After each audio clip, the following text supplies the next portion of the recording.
ಬೆಂಗಳೂರಲ್ಲಿ ಬಿಎಂಟಿಸಿ ಬಸ್ಗೆ ಗೃಹಿಣಿ ಬಲಿಯಾಗಿರುವಂತಹ ದುರಂತ ಘಟನೆ ನಡೆದಿದೆ. ಬಸ್ನ ಹಿಂಬದಿಯ ಚಕ್ರ ಹರಿದು ಗೃಹಿಣಿ ಸ್ಥಳದಲ್ಲೇ ಸಾವನ್ನಪ್ಪಿರುವಂತಹ ದುರ್ಘಟನೆ.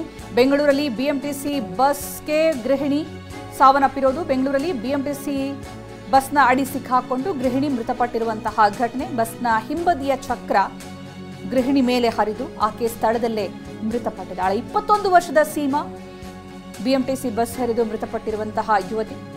ಬೆಂಗಳೂರಿನ ಮಡಿವಾಳ ಫ್ಲೈಓವರ್ ಮೇಲೆ ನಡೆದಿರುವಂತಹ ಅಪಘಾತ ಇದು. ಕೇವಲ 21 ವರ್ಷ ವಯಸ್ಸಾಗಿತ್ತಷ್ಟೇ ಸೀಮಾ ಅನ್ನೋರಿಗೆ. ಗೃಹಿಣಿ ಅನ್ನುವಂತಹ ಮಾಹಿತಿ ಸಿಗ್ತಾ ಇದೆ. ಬಿಎಂಟಿಸಿ ಬಸ್ನ ಹಿಂಭಾಗದ ಚಕ್ರ ಹರಿದು ಸ್ಥಳದಲ್ಲೇ 21 ವರ್ಷದ ಸೀಮಾ ಮೃತಪಟ್ಟಿದ್ದಾರೆ.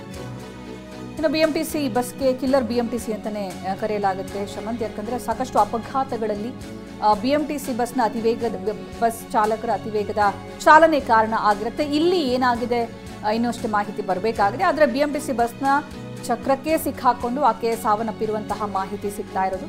ಇನ್ನು ಇದು ಅಪಘಾತ ಯಾವ ರೀತಿ ಆಯಿತು, ಏನಾಯಿತು, ಆಕೆ ಸ್ಕೂಟಿಯಲ್ಲಿ ಏನಾದರೂ ಪ್ರಯಾಣ ಮಾಡ್ತಾ ಇಲ್ಲ, ಬಸ್ ಡಿಕ್ಕಿ ಹೊಡೀತಾ, ಈ ಬಗ್ಗೆನಷ್ಟು ಮಾಹಿತಿ ಬರಬೇಕಾಗಿದೆ. ಮಡಿವಾಳ ಫ್ಲೈಓವರ್ ಮೇಲೆ ನಡೆದಿರುವಂತಹ ಘಟನೆ ಇದು. ಸಾಮಾನ್ಯವಾಗಿ ಇಂತಹ ಘಟನೆಗಳಲ್ಲಿ ಅತಿವೇಗದ ಚಾಲನೆ, ಬಸ್ ಅತಿವೇಗವಾಗಿ ಬಂದು ಟೂ ವೀಲರ್ಗಳಿಗೆ ಡಿಕ್ಕಿ ಹೊಡೆದು ಅಲ್ಲಿ ಬಸ್ನ ಚಕ್ರದ ಅಡಿಯಲ್ಲಿ ಸಿಕ್ಕಾಕೊಂಡು ಮೃತಪಟ್ಟಿರುವಂತಹ ಅನೇಕ ಉದಾಹರಣೆಗಳು ನಾವು ಗಮನಿಸಿರ್ತೀವಿ. ಈ ಬಗ್ಗೆ ಹೆಚ್ಚಿನ ಮಾಹಿತಿ ನೀಡ್ತಾರೆ ನಮ್ಮ ಪ್ರತಿನಿಧಿ ಜಗದೀಶ್. ಜಗದೀಶ್, ಏನಾಯ್ತು, ಈ ಅಪಘಾತ ಹೇಗಾಯ್ತು, ಮೃತಪಟ್ಟ ಯುವತಿ ಯಾರು? ಕನ್ಯಾ, ಬಿಎಂಟಿಸಿ ಅಕ್ಕಪಕ್ಕ ಹೋಗ್ಬೇಕಾದಂತ ಸಂದರ್ಭದಲ್ಲಿ ಸಾಕಷ್ಟು ಒಂದು ಆತಂಕದ ವಾತಾವರಣ ಇರುತ್ತೆ. ವೇಗವಾಗಿ ಚಲಿಸ್ತಾರೆ ಅನ್ನುವಂತಹ ನಿಟ್ಟಲ್ಲಿ ಕೆಲವೊಂದು ಮಾತುಗಳು ಕೇಳಿ ಬರ್ತಾ ಇತ್ತು. ಅದೇ ನಿಟ್ಟಲ್ಲಿ ಬಿಎಂಟಿಸಿ ಕೂಡ ಒಂದು ಕಿಲ್ಲರ್ ಬಿಎಂಟಿಸಿ ಅಂತ ಹೇಳಿ ಒಂದು ಕುಖ್ಯಾತಿ ಕೂಡ ಪಡೆದಿತ್ತು. ಅದರ ಸಾಲಿಗೆ ಈಗ ಮತ್ತೊಂದು ಅನ್ನುವಂತೆ ನಿನ್ನೆ ಸಂಜೆ ನಡೆದಿರುವಂತಹ ಒಂದು ಘಟನೆ ಈಗಾಗಲೇ ಸಾಕಷ್ಟು ಚರ್ಚೆಗೆ ಗ್ರಾಸವಾಗಿರುವಂತದ್ದು. ಅಂದ್ರೆ ಏನು ಸೀಮಾ ಎಂಬ ವಿವಾಹಿತ ಮಹಿಳೆ ತನ್ನ ಪತಿ ಹಾಗೂ ಮಗುವಿನ ಜೊತೆ ಬೈಕ್ ನಲ್ಲಿ ತೆರಳುವಂತಹ ಸಂದರ್ಭದಲ್ಲಿ ಈ ಘಟನೆ ನಡೆದಿರುವಂತದ್ದು. ಅಂದ್ರೆ ಸಿಲ್ಕೋಟ್ ಜಂಕ್ಷನ್ ಬಳಿ ಇರುವಂತಹ ಒಂದು ಫ್ಲೈಓವರ್ ಇದೆ. ಆ ಫ್ಲೈಓವರ್ ಬಳಿ ತೆರಳುವಂತಹ ಸಂದರ್ಭದಲ್ಲಿ ಬಿಎಂಟಿಸಿ ಪಕ್ಕದಲ್ಲಿ ಹೋಗುವಂತಹ ಸಂದರ್ಭದಲ್ಲಿ ಬೀಳ್ತಾರೆ. ಬಿದ್ದಂತಹ ಸಂದರ್ಭದಲ್ಲಿ ಆಕೆಯ ಏನ್ ತಲೆಯ ಭಾಗ ಏನಿರುತ್ತೆ ಅದು ಹಿಂದಿನ ಬಸ್ನ ಹಿಂಬದಿಯ ಚಕ್ರದ ಕಡೆಗೆ ಸಿಲುಕೊಳ್ಳುವಂತದ್ದು. ಈ ಸಂದರ್ಭದಲ್ಲಿ ಬಸ್ ಹರಿದು ಅವರ ಸಾವು ಕೂಡ ಸಂಭವಿಸಿರುವಂತದ್ದು. ಸದ್ಯಕ್ಕೆ ಘಟನೆಗೆ ಕಾರಣ ಬಿಎಂಟಿಸಿ ಚಾಲಕನ ಒಂದು ಬೇಜವಾಬ್ದಾರಿ ಚಾಲನೆ ಅನ್ನುವಂತ ಒಂದು ನಿಟ್ಟಲ್ಲಿ ಒಂದು ಆರೋಪ ಕೂಡ ಕೇಳಿ ಬರ್ತಾ ಇರುವಂತದ್ದು. ಇನ್ನು ಅದೃಷ್ಟವಶಾತ್ ಈ ಘಟನೆಯ ನಡುವೆ ಕೂಡ ಆಕೆ ಏನು ಮಗು ಏನಿತ್ತು, ಜೊತೆಗೆ ಅವರ ಪತಿ ಏನಿದ್ರು, ಅವರು ಕೊಂಚ ಅದ್ರಲ್ಲೇ ಬಚಾವಾಗಿದ್ದಾರೆ ಅಂತಾನೆ ಹೇಳ್ಬೋದು. ಸದ್ಯಕ್ಕೆ ಈಗಾಗಲೇ ಮೃತದೇಹ ಏನಿದೆ ಮರಣೋತ್ತರ ಪರೀಕ್ಷೆಗಾಗಿ ಅಂತ ಹೇಳಿ ಖಾಸಗಿ ಆಸ್ಪತ್ರೆಗೆ ರವಾನೆ ಮಾಡಲಾಗಿದೆ.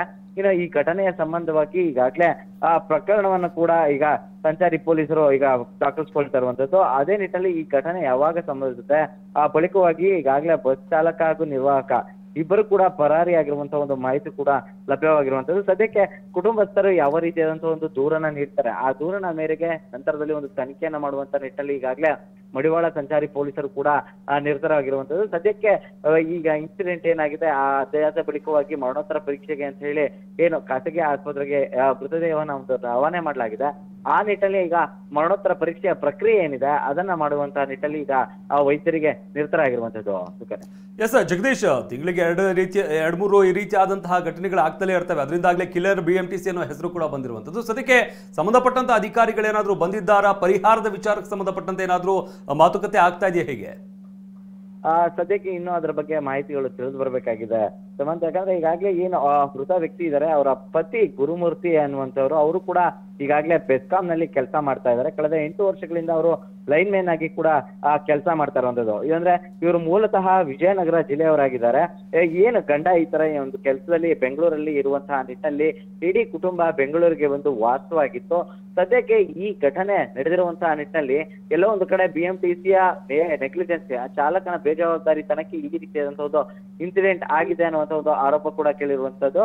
ಈಗ ಘಟನೆಯ ಸಂಬಂಧವಾಗಿ ಖಂಡಿತವಾಗ್ಲೂ ಈಗಾಗಲೇ ಬಿಎಂಟಿಸಿ ಅಧಿಕಾರಿಗಳಿಗೂ ಕೂಡ ಒಂದು ಮಾಹಿತಿ ರವಾನೆ ಆಗಿದೆ. ಅದೇ ನಿಟ್ಟಿನಲ್ಲಿ ನಿನ್ನೆ ಕೂಡ ಅಧಿಕಾರಿಗಳು ಬಂದು ಒಂದು ಪರಿಶೀಲನೆ ಅನ್ನೋ ಒಂದು ಪ್ರಕ್ರಿಯೆಯನ್ನ ಏನು ಮಾಡಬೇಕಾಗಿದೆ ಅದನ್ನು ಕೂಡ ಮಾಡ್ಕೊಂಡು ಹೋಗಿದ್ದಾರೆ. ಆದ್ರೆ ಇನ್ನು ಕೂಡ ಪರಿಹಾರದ ಬಗ್ಗೆ ಯಾವುದೇ ರೀತಿಯಾದಂತಹ ಒಂದು ಚರ್ಚೆ ಆದಂತಹ ಮಾಹಿತಿಗಳು ಲಭ್ಯವಾಗಿಲ್ಲ. ಆದ್ರೆ ಈ ರೀತಿಯಾದಂತಹ ಒಂದು ಕಿಲ್ಲರ್ ಬಿಎಂಟಿಸಿಗೆ ಸಾಲು ಬಲಿಗಳಾಗ್ತಾ ಇದ್ರೆ ಎಲ್ಲೋ ಒಂದು ಕಡೆ ಆತಂಕ ಆಗುತ್ತೆ. ನಿಜಕ್ಕೂ ಕೂಡ ಬೆಂಗಳೂರಲ್ಲಿ ಓಡಾಡೋದಕ್ಕೆ ಸೇಫ್ ಅಲ್ಲ ಅನ್ನುವಂತ ನಿಟ್ಟಿನಲ್ಲಿ ಒಂದು ಮಾತುಗಳು ಕೇಳಿ ಬರ್ತಾ ಇರುತ್ತದೆ. ಅದರ ನಡುವೆ ಬಿಎಂಟಿಸಿಗೆ ಈ ರೀತಿಯಾದಂತಹ ಒಂದು ಬೇಜವಾಬ್ದಾರಿ ಚಾಲನೆಯಿಂದಾಗಿ ಮತ್ತಷ್ಟು ಆತಂಕ ಹೆಚ್ಚಾಗ್ತಾ ಇರುವಂತದ್ದು. ಯಾಕಂದ್ರೆ BMTCಗೆ ಏನ್ ಬೈಕ್ ಸವಾರರ ಬಲಿ ಆಗ್ತಾ ಇರುವಂತದ್ದು ಇವತ್ತಿನ ಮಾತಲ್ಲ, ಓಕೆ, ಹಾಗೆ ಸಂಪರ್ಕದಲ್ಲಿ ಜಗದೀಶ್ ಇನ್ನಷ್ಟು ಮಾಹಿತಿಯನ್ನ ಪಡೆದಿದ್ದೀನಿ. ನಿಜಕ್ಕೂ ಇದು ಯಾರ್ದೋ ಅವಸರ, ಇನ್ಯಾರಿಗೂ ಅಪಾಯ ತಂದಿಟ್ಟಿರುವಂತಹ ಘಟನೆಗಳು ಆಗ್ತಾ ಇರೋದು. ಅಪಘಾತದ ವೇಳೆ ಬೈಕಲ್ಲಿದ್ದಂತಹ ಮಗು ಮತ್ತೆ ಪತಿ ಜಸ್ಟ್ ಮಿಸ್ ಆಗಿದ್ದಾರೆ. ಮಗು ಗಾನವಿ ಮತ್ತೆ ಪತಿ ಗುರುಮೂರ್ತಿಗೆ ಯಾವುದೇ ಅಪಾಯ ಆಗಿಲ್ಲ. ರಸ್ತೆಯಲ್ಲಿ ಹೋಗ್ತಾ ಇದ್ದಾಗ ಬೈಕ್ ಏನು BMTC ಡಿಕ್ಕಿ ಹೊಡೆಯಿತು. ಇದರಲ್ಲಿ ಯುವತಿ ಮಹಿಳೆ ಸಾವನ್ನಪ್ಪಿದ್ರೆ, ಗಂಡ ಮತ್ತೆ ಮಗು ಇಬ್ರು ಕೂಡ ಬಚಾವಾಗಿದ್ದಾರೆ. ಸ್ವಲ್ಪ ಹೆಚ್ಚು ಕಡಿಮೆ ಆಗಿದ್ರು ಕೂಡ ಮಗುವಿಗೂ ತೊಂದರೆ ಆಗ್ತಾ ಇತ್ತು.